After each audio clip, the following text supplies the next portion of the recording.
Hello everyone, welcome back সবাইকে। আজকে আমরা চলে এলাম আমাদের সিরিজের পার্ট 3 নিয়ে। তাহলে আজকের টপিক দেখি কি আছে। সাপোজ এখানে লেখা আছে যে 0/5 আর এখানে হচ্ছে লেখা আছে 5/0। ঠিক আছে, দুটো দুদিকে লেখা আছে। তাহলে এর অ্যান্সার কত হবে, এর অ্যান্সার কত হবে? অনেক স্টুডেন্টরা এই দুটোতেই ঘাবড়ে যায় সব থেকে বেশি। মনে রাখবো যে এই দুটো বুঝবো কি করে, আগে এটা বলবি যে এই দুটোকে বুঝবো কি করে। ভাগ করার একটা সোজা নিয়ম আছে। ভাগ যখনই আমরা করব, আমরা একটা সোজা নিয়ম ফলো করি। কি ফলো করি দেখি। সাপোজ বললাম যে 8/2, এর অ্যান্সার কত? সবাই বলবে হ্যাঁ 4। কেন 4? আমরা কি বলি যে আমি 8টা জিনিস নিয়ে এলাম, দুজনের মধ্যে যদি ভাগ করে দিই তাহলে প্রত্যেকজন কত পাবে? 4। এটাই তো এর নিয়ম, যে 8টা কিছু নিয়ে এলাম, সাপোজ 8টা আমরা মিষ্টি নিয়ে এলাম, দুজনের মধ্যে ভাগ করে দেবো, তাহলে প্রত্যেকজন কটা করে পাবে? 4টে করে পাবে। এবং আরেকটা লজিক হচ্ছে যে এই যে 2কে আমরা কতবার যোগ করলে 8 পাবো। কি বলছি ভালো করে বুঝি। 2কে আমরা কতবার যোগ করলে 8 পাবো? 2, 4, 6, 8। তাহলে কবার যোগ করতে হলে এখানে 1, 2, 3, 4। তাই জন্য অ্যান্সার কি বেরোয়? 4। কি বললাম বোঝা গেল? যে 8 পেতে গেলে 2কে আমাকে কতবার যোগ করতে হবে, সেটাই তো উত্তর পাবো ভাগে। সেম যদি আমি বলি, আমি এখানে লিখলাম 18/3, উত্তর কত হবে? সবাই জানে ভাগ করলে 6 হবে, কিন্তু কেন?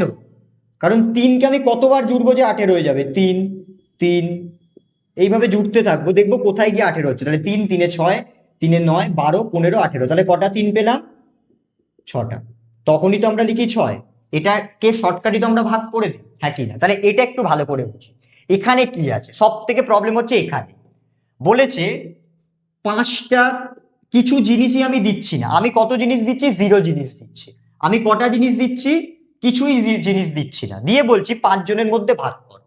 সাপোজ আমি বললাম যে আমার হাতে কিছু নেই, দিয়ে বললাম 5 জনের মধ্যে ভাগ করো, তাহলে প্রত্যেকজন কত করে পাবে? কোশ্চেন হচ্ছে আমি যখন কিছু দিচ্ছি না, তাহলে প্রত্যেকজন কিছু পাবে কি? না। তাহলে প্রত্যেকজন কি পাবে? 0। এটাই হচ্ছে নিয়ম, এটাই হচ্ছে কিন্তু নিয়ম। যদি এটাকে আমাকে আরেকভাবে বলতে হয়, এইভাবে যদি আমি বলি, 5কে আমরা কতবার জুড়বো যে 0 পাবো? 5কে আমরা কতবার যোগ করবো যে 0 পাবো? আমরা যদি একবারও লিখি তাহলে তো এটা 0-র থেকে বড় হয়ে যাচ্ছে। 0 কি পেতে পারবো? তার সাথে যোগ করলে আরো বড় হয়ে যাচ্ছে। তাহলে 5কে আমরা একবারও যোগ না করলে কত পাবো? 0 পাবো। তাই জন্য এর ভাগ করলে উত্তর কত বেরোবে? 0 বেরোবে। কি বললাম বোঝা গেল? আমি কিন্তু পিওর লজিক দিয়ে বলছি, ঠিক আছে, এমনি বলছি না। তাই জন্য বললাম খুব প্রবলেম হয় এই দুটোতে, অনেকে বুঝতেই পারে না। আবার বলে দিচ্ছি যে 0/5 কেন 0, এর মতো যে 8/2 কেন 4 ছিল, যে আমরা বললাম 8টা জিনিস এনে দুজনের মধ্যে ভাগ করবো, তাহলে প্রত্যেকজন কটা করে পাবে? 4টে করে পাবে। বা 2কে আমরা কতবার যোগ করলে 8 পাবো? 2, 2, 2, 2, 8 পেয়ে গেছি, কবার যোগ করেছি? 4বার। তাই জন্য উত্তর হচ্ছে 4। সেম এদিকেও লেখা আছে 18কে 3 দিয়ে ভাগ করলে কত পাবো? 6। কেন? 18টা জিনিস 3 জনের মধ্যে ভাগ করলে প্রত্যেকজন 6টা করে পাবে। বা 3কে আমি কতবার জুড়ে দেবো যে 18 পাবো? তাহলে 1, 2, 3, 4, 5, 6, 6 পেয়ে গেল। ক্লিয়ার? তাহলে এখানে কোশ্চেনটা কি আছে? কোশ্চেনটা একটু অদ্ভুত আমি জানি, কিন্তু এইভাবে বুঝলে কিন্তু কখনো ভুলবো না। যে আমি কাউকে কোনো জিনিসই দিচ্ছি না, আমি শূন্যখানা জিনিস দিচ্ছি কাউকে, দিয়ে বলছি 5 জনের মধ্যে ভাগ করো। আমি কোনো মিষ্টিই দিলাম না, দিয়ে বললাম 5 জনের মধ্যে ভাগ করো। তাহলে প্রত্যেকজন কটা করে মিষ্টি পাবে? কোনো মিষ্টিই পাবে না। তার মানে কটা করে মিষ্টি পাবে? 0।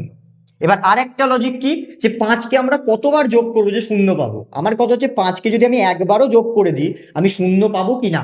0-র থেকে বেশি পাবো। তাহলে 5কে আমি একবারও যোগ করতে পারবো না, মানে কবার যোগ করব? 0 বার। একবারও যোগ করতে পারবো না, তাহলে কতবার যোগ করব? 0 বার। এবার চলে আসি এইটা, খুব ভালো করে দেখি। এটা আমি দিয়ে বললাম, খুব খুব ভালো করে বুঝো। এখানে আমি বললাম যে আমি 5টা জিনিস দিলাম, 5টা কিছু মিষ্টি দিলাম, দিয়ে বললাম কারোর মধ্যে ভাগ করবে না, তাহলে প্রত্যেকজন কত পাবে? এই কোশ্চেনটাই কিরকম একটু অদ্ভুত লাগছে না? আবার বলছি, 5টা পেন্সিল নিলাম, নিয়ে বললাম এটা কারোর মধ্যে ভাগ করো না, তাহলে কতজন পাবে? তাই জন্য এই কোশ্চেনটাই প্রবলেমেটিক বলে এর উত্তরটাও প্রবলেমেটিক বেরোয়। এইভাবে যদি না ভেবে আমরা যদি একটু এইভাবে ভাবার চেষ্টা করি, তাহলে আমরা উত্তরটা আরো ভালো করে বুঝতে পারবো। কেন? আমরা বলছি 0কে কতবার জুড়লে 5 পাবো? আমরা বলছি 0কে কতবার যোগ করলে 5 পাবো? 0কে আমরা যতবার যোগ করি, কখনো কি 5 পাবো? কেউ বললো এই তো 5 তো পাবেই না, যতবার যোগ করতে থাকুক, যতবার যোগ করুক, শূন্যকে যতবারই যোগ করুক 5 পাবো না? শূন্যই পাবো, শূন্য পাবো। তাই জন্য এর ভ্যালু বেরোয় না। তাই জন্য এটাকে বলা হয় নট ডিফাইন্ড, অনেকে বলে আনডিফাইন্ড, একই মানে।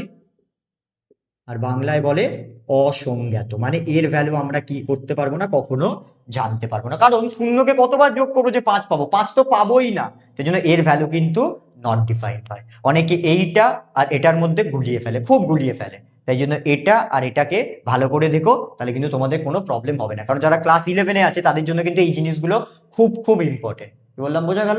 আমরা খুব শীঘ্রই আমাদের পার্ট 4 নিয়ে চলে আসবো, তোমরা এইভাবেই দেখতে থেকো এবং এই জায়গাগুলো কিন্তু একটুখানি স্ট্রং করে দিও, তাহলে তোমাদের কিন্তু অঙ্কে কোনো প্রবলেম হবে না।